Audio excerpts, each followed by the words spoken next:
Hi there. Thank you for joining us for Earth Save Canada's virtual speaker series. I'm Jen from Earth Save Canada, and we're very pleased to be joined today by Roy Mandel-Briefer.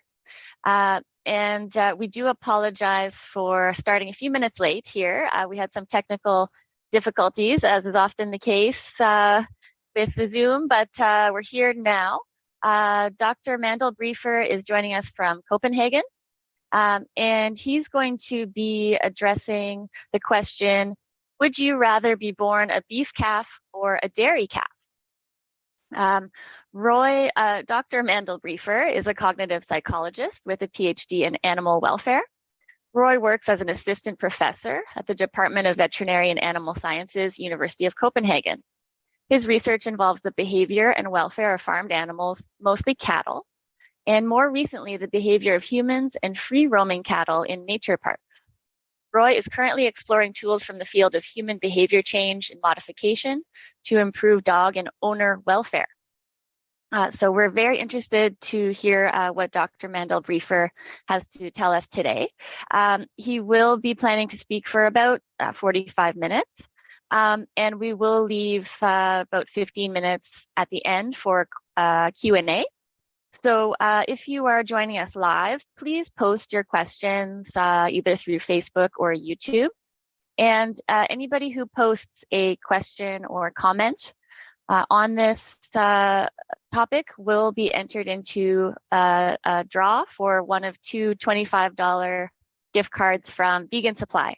And Vegan Supply generously donated those for us today. So with that, I will now pass it over to Dr. Mandel-Briefer. Thank you. Great. Thanks, Jen. I'm actually very excited to give this presentation. This is basically the first time ever that I'm giving a live broadcast. And I'm mostly interested in the questions and hopefully the discussion that we're going to have at the end of the presentation. I hope that you can hear me well. I want to apologize already because I had to switch a computer just before we started the presentation. So hopefully all the animations will work as planned. And if not, we're just gonna have to deal with it. So yeah, so would you rather be born a dairy or a beef calf? So I guess I have to minimize the picture here. Yeah. So I guess all of you had the opportunity to participate in a meal, whether it was with friends or with your family members, that one of the participants have identified himself as an ethical vegetarian. And regardless of what was the reason that this person decided to share this information, whether it's because he's proud of it or because he was offered a certain dish that he did not align with his diet or so, the information is now on the table. So we have someone that represents himself or declares himself to be a vegetarian. Now, I guess most of you could also imagine what might go now in the heads of other people surrounding him, whether it is complete interest in this amazing fact that this person is a vegetarian, or lack of interest, or someone who had been participating in such conversations for so long that are no longer interested in hearing anything about the topic. But we could also have these people who would eventually make sort of an inference about maybe characteristics or the morals of the person in front of them based on their diet. So in this case, sorry, that would be he must love animals. Now, this idea that an ethical vegetarian, so this is someone that abstains from consuming meat, but continues to consume dairy products and eggs. This idea that this person or that this diet harms less animals, harms animals less is not something new.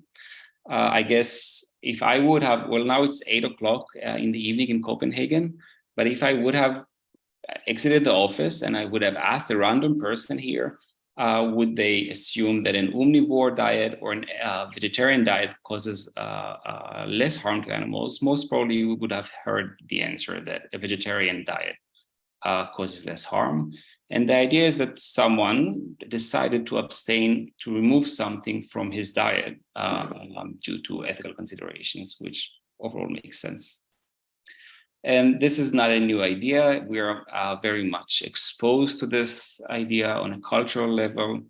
But also I can tell you that 3 weeks ago, I visited, I was giving a talk in an advocacy conference in the UK.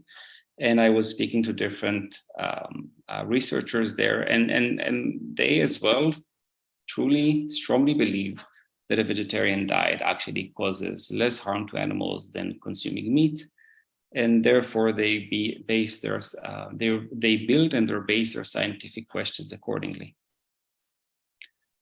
So when we think about harming of farm animals, it's the majority of us that assume that consuming meat harms animals more than consuming dairy.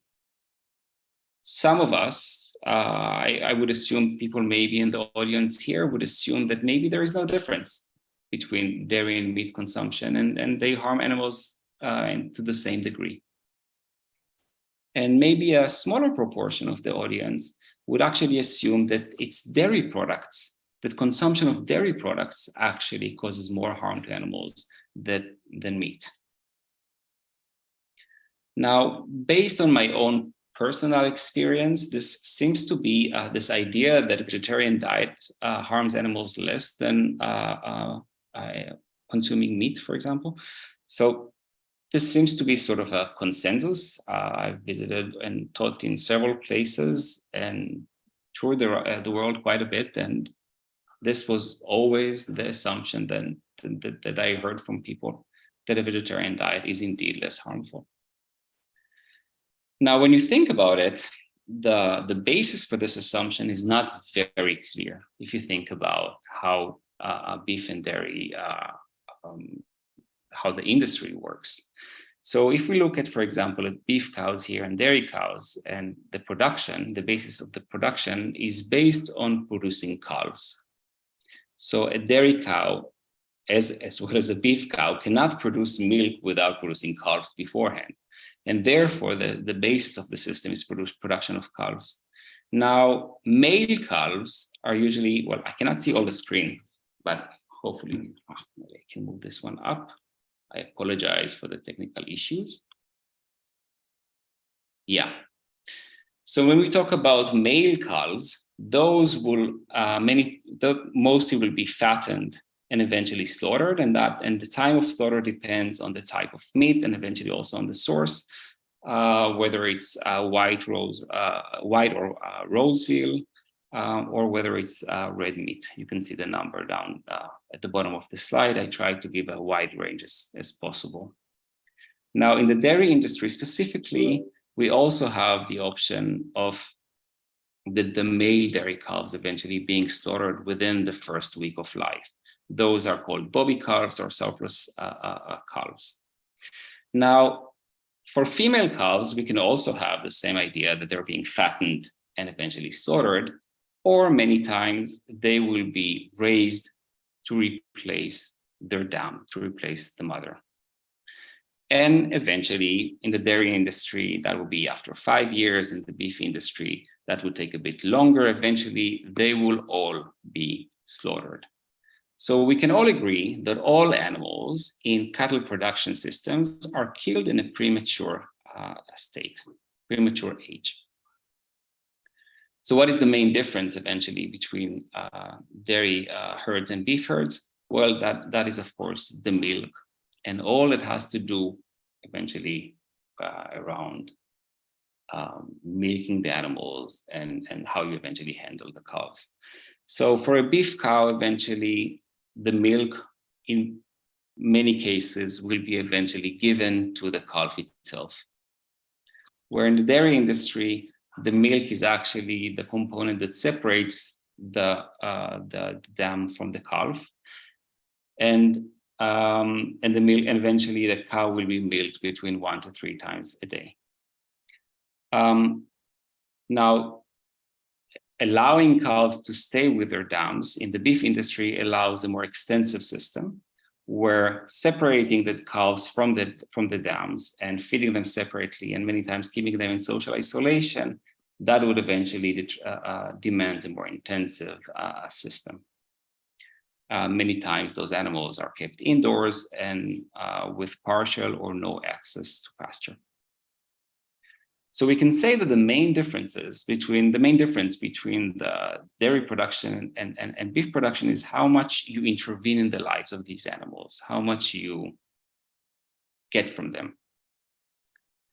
So we can say that in reality, beef cows and dairy cows both produce milk and are also used to produce eventually meat. So meat is embedded in milk production and milk is embedded in meat production. Now, this is the part which seems to be the most interesting. We can all agree, we saw the diagrams, it's pretty clear. You cannot produce milk without producing meat or the other way around. Nevertheless, there is some sort of a magic that happens. And with this magic, our perception changes. So if this is what we know, this is eventually how we perceive things. Dairy production is about producing milk, and beef production is about producing meat. And with this assumption, with this perception, we can also now understand why many people would assume that meat production harms more animals than dairy production. So far we've discussed that both dairy and beef production are based on the production of calves, and that all animals in these systems are killed prematurely.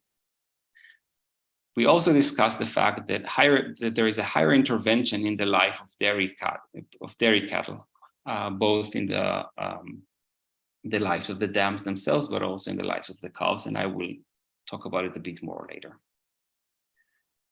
Now, this idea of higher intervention in the life of dairy cattle, that is true across systems and across labels. So for example, as long as you compare the same type of system, whether it's common production or free range or organic, you would always have, the case would always be that dairy animals are used for more than their meat, and therefore the intervention in their lives is expected to be higher.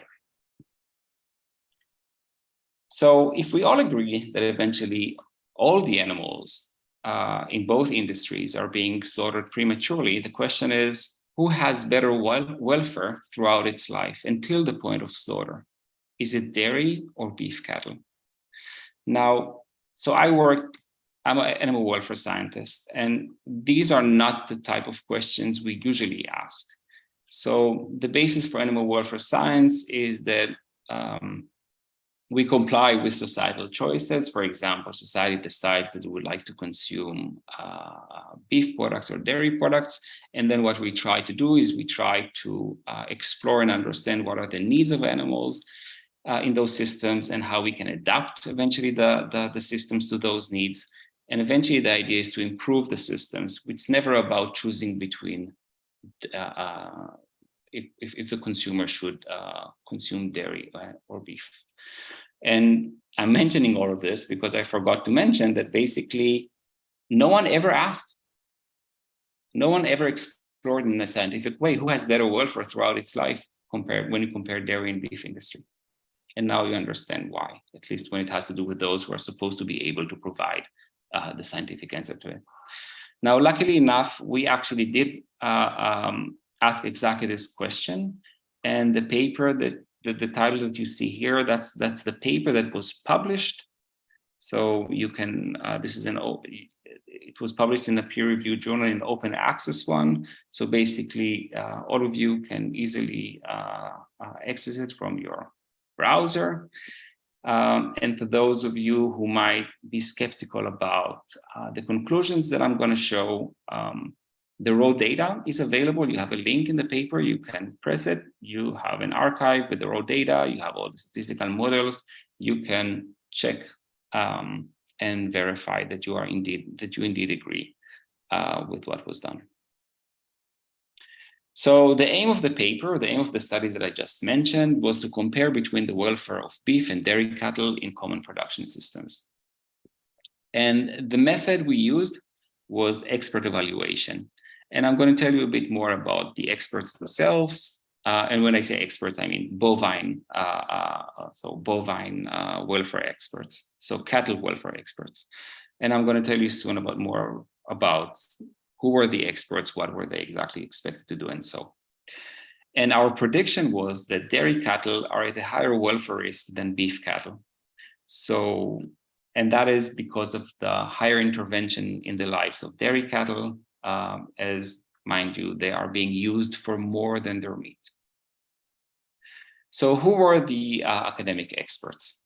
So we had 70 experts complete the survey from 23 countries. We had 35 experts from Europe, 17 from North America, 8 from South America, 5 from Australia, and 5 more from additional areas.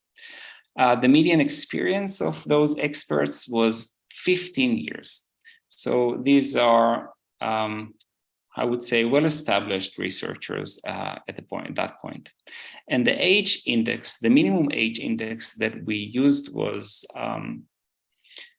the minimum was that those experts had at least 10 peer-reviewed publications that were cited at least 10 times by other researchers. And that was, of course, the minimum criteria. And I can share with you that many of those had, of course, a much higher age index than that.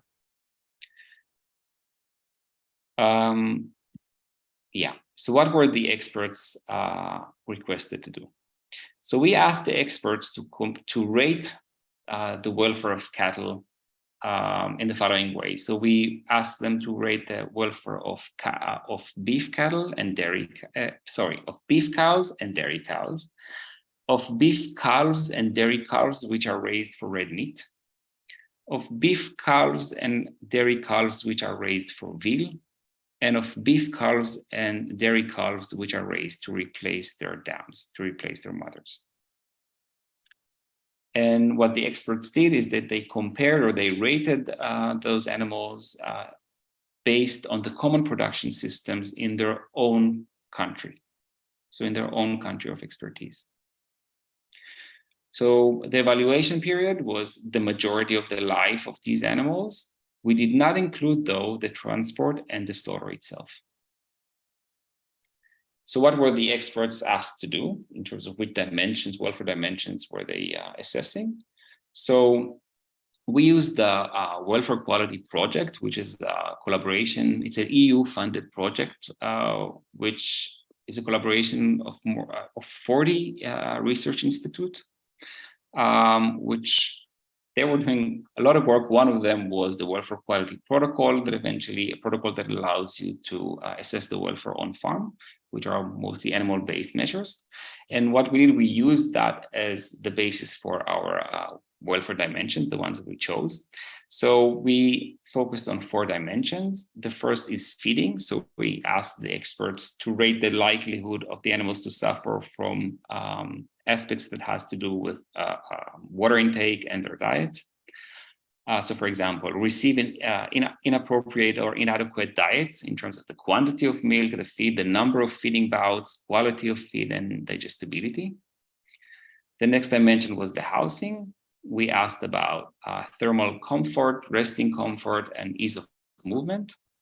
An example is experience of restrict. So, for example, the expert had to rate the likelihood of a dairy cow or a beef cow to experience restricted movement, limited ability to move around freely, being tied, kept in high stocking density.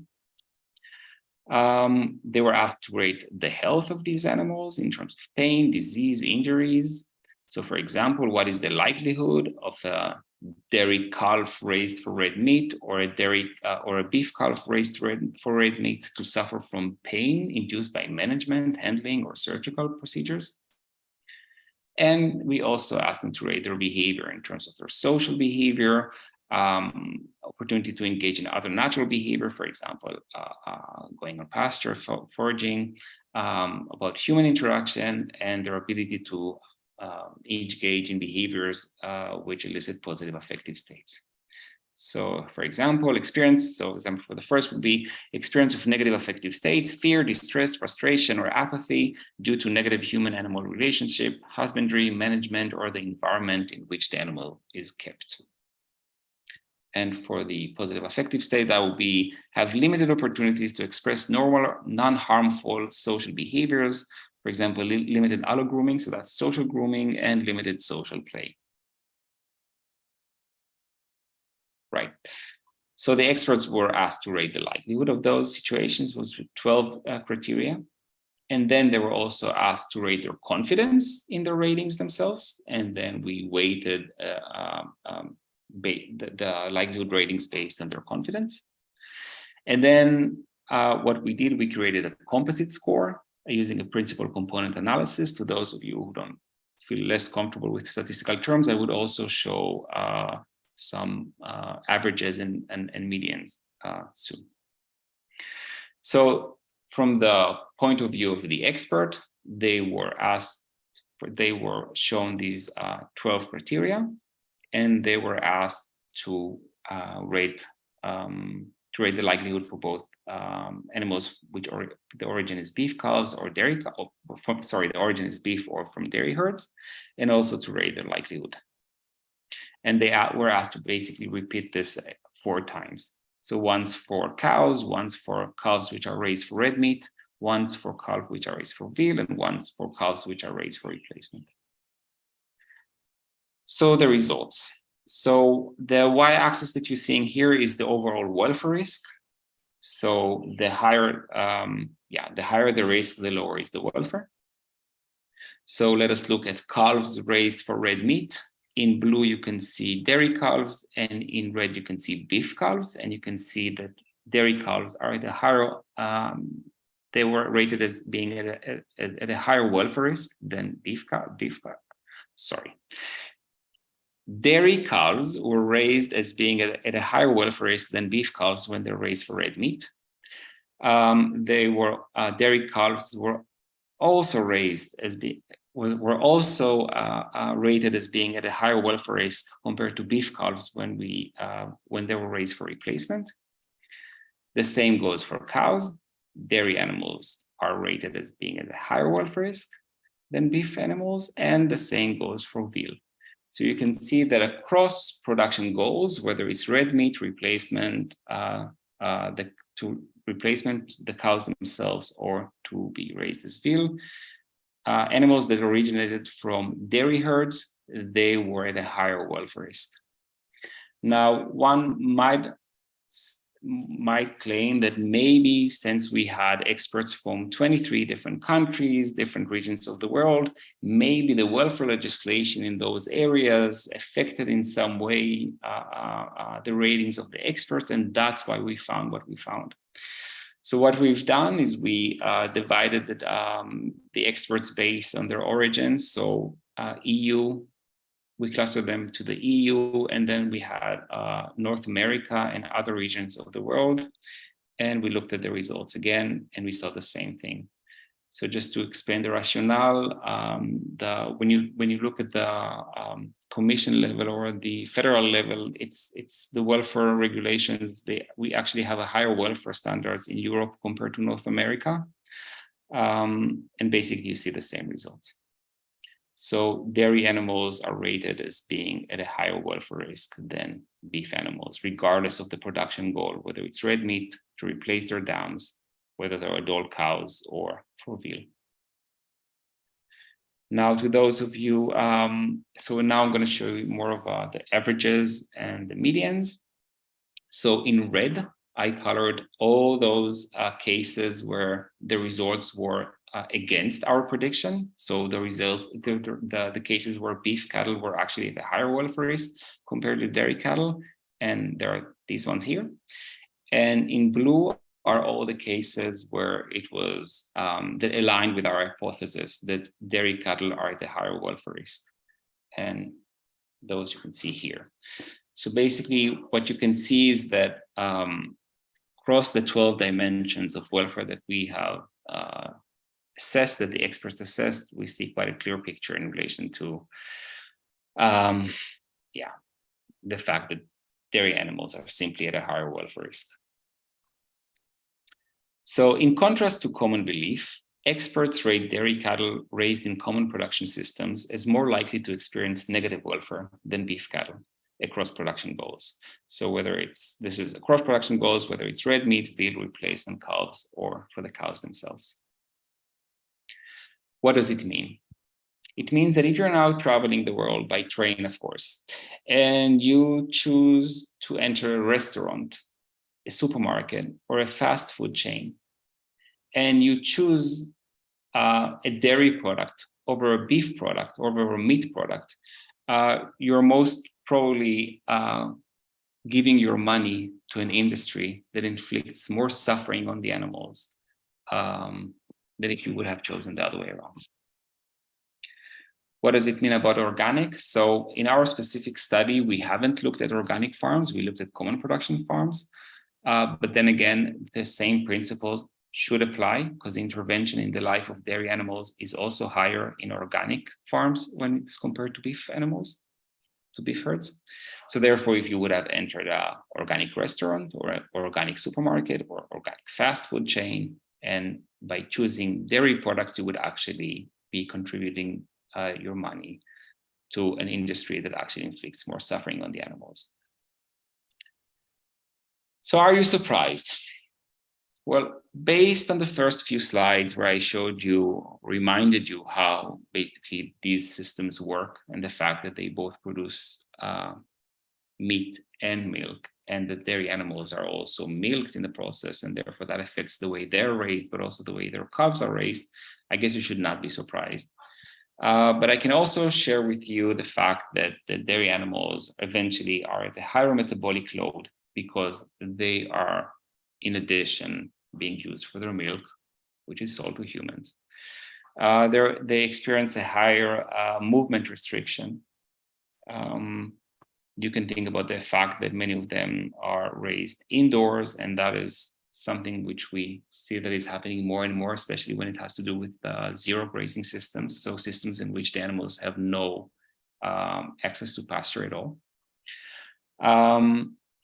The dairy animals are more likely to suffer from maternal deprivation, the calves themselves, because they're separated from their dams. They don't have the option to stay with their dam and to suckle from her because the milk goes to the humans. A topic which usually people don't talk enough about is mothering deprivation. So not deprivation only from the calf side, but also from the cow side. If you think about it, animals which are used for their dairy, in that specific case, we're talking about dairy cows, are basically kept in a maternal mode throughout the lactation period, although they don't have their calf. So usually in nature, when you lose your calf, your system eventually adapts itself and you stop producing milk. And where what happens in the dairy industry, we're basically keeping these animals in a maternal mode, that also all the hormones and biological processes that are elicited, or all the relevant processes, they still occur. So for example, secretion of oxytocin is still going on. I'm mentioning oxytocin because of the bond with the calf. The intervention in the lives of dairy animals is higher, basically simply because they're being milked or being separated from being milked. Let's leave it at that. And the health risks eventually and the injuries are also reported to be higher. So for example, let's look at this quote here. So keeping dairy cattle indoors, which is a very common practice, is associated with numerous health risks, such as higher incidence of lameness and increased risk for claw or foot problems, teeth trampling, mastitis, metritis, dystocia, ketosis, retained placenta, and some bacterial infections compared to systems that allow cattle access outdoors. And this is from the EFSA. So where do we go from here? I'm just checking the time because, So before I mention where do we go from here, I should remind the audience here is that welfare is a scientific concept. What humans do about it is an ethical issue. So I can run as many studies as I can to try to answer different questions that have to do with the welfare of these animals.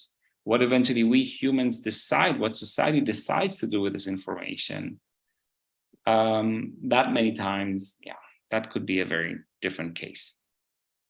So in general, we, based on the FAOs and the OECD projections, we're expecting a global increase in milk consumption. So maybe consumption of a liquid like fluid milk, that might be decreasing, at least in some areas. When we talk about cheese consumption, or when we talk about the consumption of dairy products in general on a global level, when you think about also emerging economies, then we're actually seeing projecting an increase. This global increase in milk consumption also means that there is actually more meat originating from dairy herds. We're expecting an increase in that as well. So what do we do about it?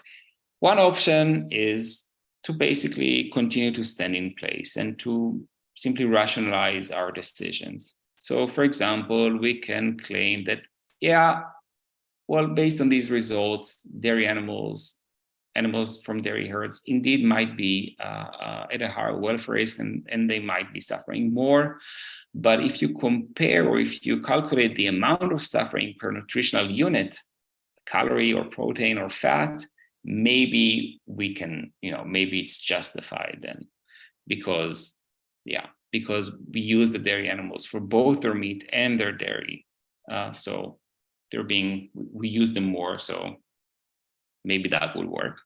Or we can stretch the environmental sustainability argument. We can claim, well, we're actually using them for more. We are actually getting them more than their meat, and therefore it's more sustainable to consume those. Yeah, so I'm not giving my own opinion about these arguments, but just you know that those exist. And then we can also try to look at the amount of death per calorie. But then we have Kolbe that actually did that, and she found that it's actually the death rate is actually higher for dairy animals than for beef origin. Or we can look at the amount of suffering per time unit, so in terms of life expectancy. But then we should be aware of the fact that it is actually that not only that animals originating from dairy herds are more likely to suffer, their life expectancy is many times actually shorter. If we look at the cows themselves, we're talking about sort of at the age of 5, compared to 7 to, I think, 11. That's the range usually we're talking about in beef cows. Of course, it could be wider depending on the area, but this is rough averages. So, and that also when we take into account bovie calves and the fact that veal calves as well are sort of at a very early age. So this would not work as well.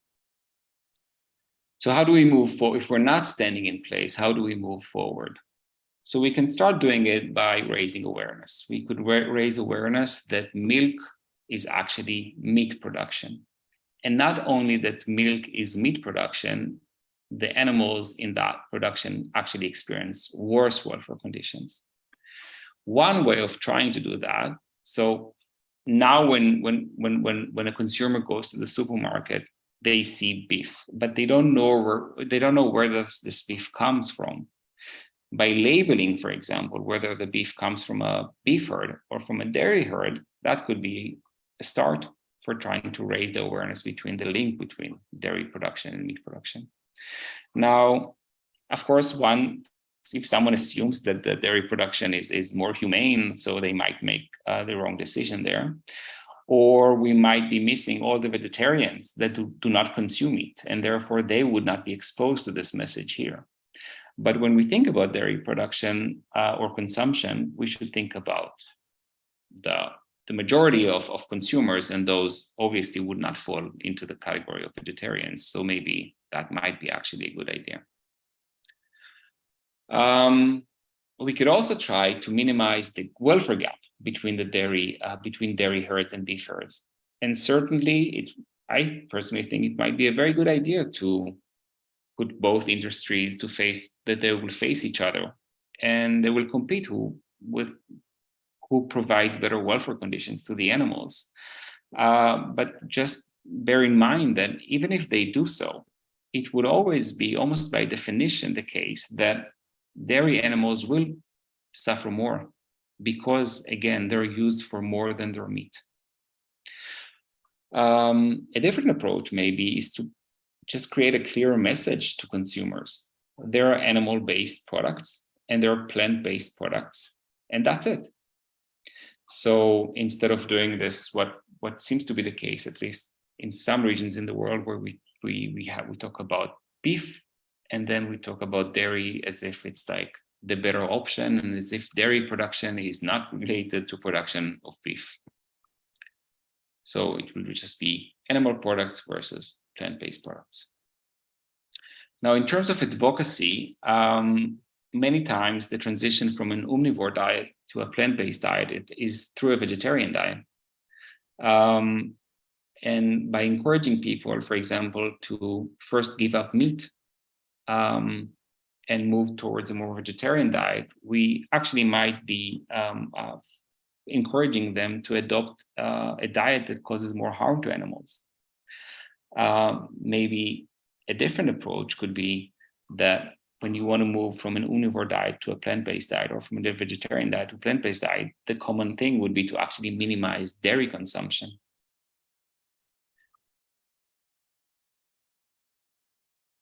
So if we consider the results of this study, which is the only and biggest and study that has been done on this, and it will be quite difficult, I assume, to get a hold of those 70 welfare experts. I think we had quite a nice access to them because we work as a welfare scientist, but I'll be very interested to see more studies done with this approach.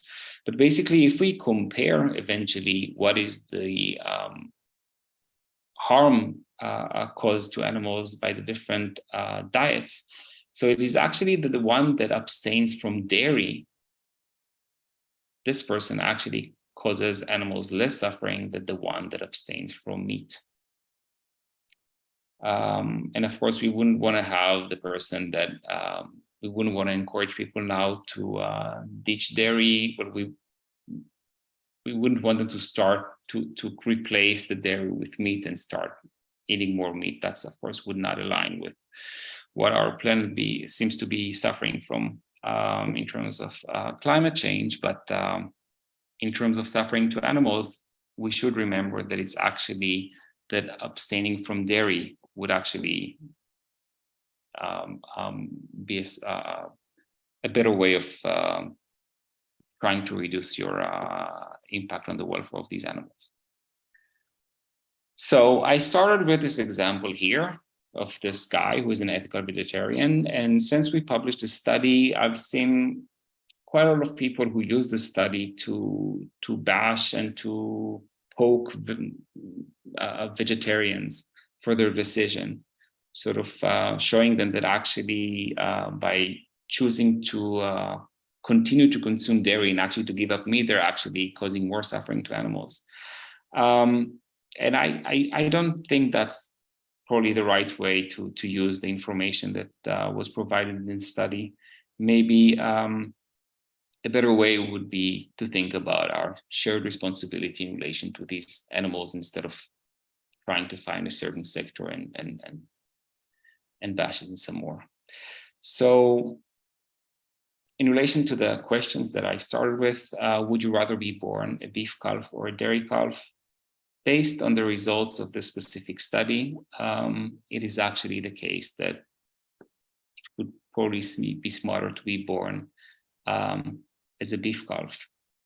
But if you find yourself saying neither, I wouldn't want to be born in any way to these industries. So maybe you should start reconsider your diet, both in, That's it. So thank you a lot for your attention. And I must say that giving a talk to a blank screen without seeing the people is always an interesting experience. Yeah.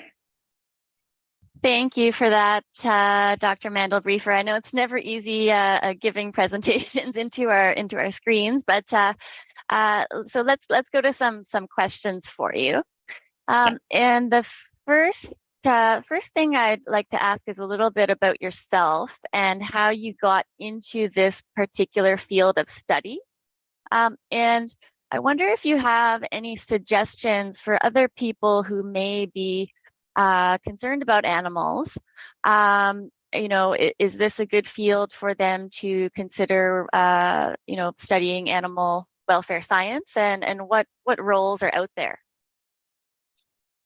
Yeah, well, that's an interesting question, an important one. So I would say this. So I personally, I follow a vegan diet, follow a vegan lifestyle and a vegan diet for the past, I think, 11 or 12 years. I stopped counting at some point. And when I was, as you mentioned before, I was actually, I finished my studies in cognitive psychology, and then I was exposed to the whole world of animals and the way, well, I allowed myself finally to be exposed to that information. And eventually the way I decided to change things was through research, because that was the thing that I like to do. So I enrolled to a PhD in animal welfare at the veterinary school. And I must admit that I had quite a substantial, I think, influence, both in terms of the students that I managed to teach, and I still teach in many of the courses. But also in terms of involvement in different governmental meetings where eventually regulations were set, but also many meetings with farmers themselves and trying to share with them the knowledge to how they can actually improve the welfare of the conditions of the animals themselves. Yeah, not sure that I answered your question, but yeah. No, that's helpful. Does working in this field require you to like, I guess you work for a university, but do most jobs in animal welfare sort of require you to work for industry, or? Yeah, well, it's a good question. I don't know. I don't know the numbers. I know that I work at the university in research in that sense, and my colleagues as well. But I'm aware of people who also work for the industry.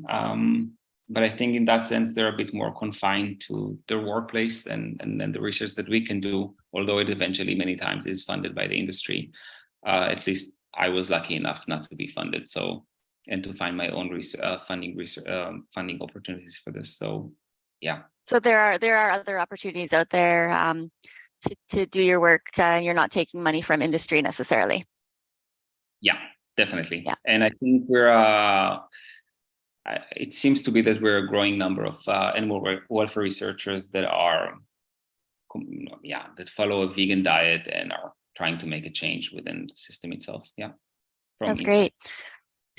In terms of the study itself, it's interesting because this is something that people have been talking about, for a long time, that it seems to be the case logically that dairy animals would have worse lives, given that what they go through, the artificial insemination, giving birth to a calf, and then you have this calf who's taken away from the mother, and that cycle being repeated year after year. Like in principle, that has always made sense, and it's really interesting now that we have an actual study confirming this.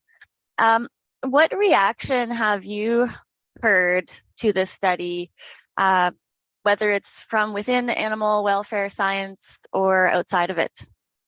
Yeah, that's actually a very interesting question. So basically, from animal welfare scientists, it was completely clear. The results were completely clear. There was nothing new in that sense. And that's why I think that was the motive to eventually expose this information to the general public, because the general public really sees things differently in that sense. So yeah, so from animal welfare scientists, that was completely clear. That's for sure. I must admit that I had the opportunity also to present the data to, as I mentioned, to this animal advocacy program, and there I had actually mixed audience. On the one hand, I had many people approaching and saying this is exactly the piece of data that they were missing to eventually strengthen their argument. But surprisingly enough, I also had some researchers that my findings were somewhat compromising what they assumed about the impact of these production systems. When, for example, they were clustering a vegetarian diet together with a vegan diet, and it has to do with different psychological mechanisms that allow you eventually to consume whatever you choose to consume. But yeah, and in terms of the farmers themselves, so I must admit that I usually have, I managed to have quite a lot of interaction with farmers in previous years. In relation to this specific study, I haven't. I did see a bit of things in social media, but yeah, I wouldn't know what to say about that. Yeah. Speaking of social media, one of our audience members has asked, is there any infographics or summaries of these findings that can be shared on social media? That's something I'm not sure if you're on social media, but is there something that's easily shareable that people can use in their social media? Yeah, so I think, yeah, I'm not very strong in the social media part, but I did tweet like the graph, the basic graph that shows the differences with the blue and the red. And I think if people retweet this one or they choose to make their own graphs based on the information, that would be amazing. And they can send it to me and I can verify that indeed that corresponds to the results of the study. Sure. Okay, great. Now, is there, so this study focused specifically on cows. Is there any evidence out there in relation to other animals? And the obvious one that comes to mind would be chickens, right? Because often you have vegetarians who will not eat chicken meat, but they will continue to consume eggs. Is there any evidence about welfare disparities there? And if not, do you expect the result would be the same? Yeah, so we have discussed the option of running a study that exactly asks this question. So far we don't have the data, so I cannot argue for this or for that, but I can assume, as we also predicted in the paper itself, that it will follow the same pattern. As long as you use an animal for more than its meat, which meaning that you're using it throughout its lifetime, for example, the production, for example, of eggs, you would expect the welfare to be worse. But then again, of course, if you take the broiler industry and you also divert it genetically to a certain direction, so maybe you can indeed affect the welfare also to the same extent. We have to run the study to give an answer, right? Unable to yeah. Understood. And is there any way to compare, for example, the welfare of animals raised by humans to the welfare of wild animals? Could you repeat that question again? Is there any evidence, or is there any way we can compare the welfare of animals raised by humans, such as beef or dairy cows, with the welfare of wild animals? You mean in terms of assessment of the welfare, or in terms of what? Yeah, like is there a way to answer that question? Yeah, so the thing is that I'm not fully sure that I understand the question, but I would say that I'm not sure that I understand the question. Well, I guess I'm just thinking, let's think of a hypothetical, like if we have a chicken being raised on a farm, versus, or a turkey versus some wild bird. Yeah. A wild bird might not have a very good life. I don't know. And so the question is, like, is there any approach, or can you see a way that question could be answered? Like, are animals raised by humans worse off than if they were wild animals?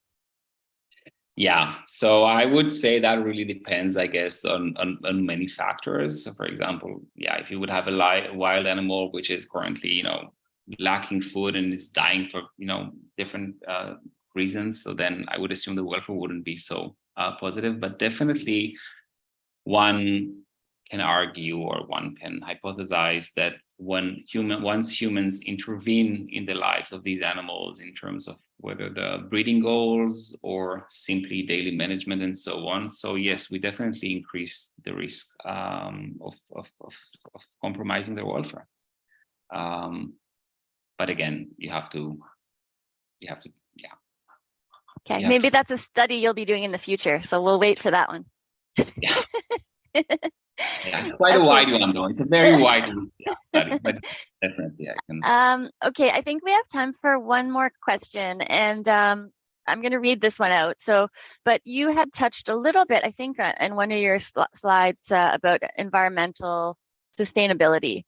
So let me read out a comment here. So somebody says, I read today that a third of Canadian wild birds have disappeared over the last few decades, largely due to the impingement of croplands used to produce animal feed. It is well established that animal agriculture is a prime cause of biodiversity loss as well, and of course contributes substantially to global warming. Do you think that combining animal welfare messages with the environmental messages makes good sense as a way to reach people and make change? I can tell you what seems to be the case from a researcher point of view, and all the money that is now being directed towards sustainability and trying to eventually improve sustainability of different systems. So it seems to be the case that that in terms of welfare, we actually might now be reaching a point where the welfare of the animals will be even more compromised for sustainability reasons. So one way of interpreting sustainability, which many of my colleagues sometimes like, is to increase the efficiency of the system. And many times when you increase the efficiency of the system, which means that you are even stressing the animals even more. And therefore, the welfare topic becomes even more important there. But yeah, so I'm not sure that I answered this question as well, but it's very difficult to give a presentation at 9 in the evening after your 4-year-old woke you up half of the night. But yeah, so the question is whether welfare does it make sense to talk about welfare and sustainability at the same time? Well, I would say that most probably, if sustainability is your goal, so improving a system which is completely non-sustainable, it might not be the right direction, and you should probably just divert to a system, to consumption, or to supporting a system which is much more sustainable, by itself. And of course, to that I refer to plant-based versus animal-based products. Yeah. Right. So in other words, you wouldn't want the message to stray into, how do we make the animal production more sustainable by increasing efficiency, putting more animals, packing more animals tightly together to save land, versus, emphasizing the benefits of eating a plant-based diet for the environment, which we know is a very good thing to do for sustainability. Okay, Roy, we really, really appreciate you being here to speak with us, especially at this late hour for you. So thank you very much. We very much appreciate it. And thank you to the audience. We'll see you for our next speaker series. Thanks very much. Take care. Thanks. Goodbye.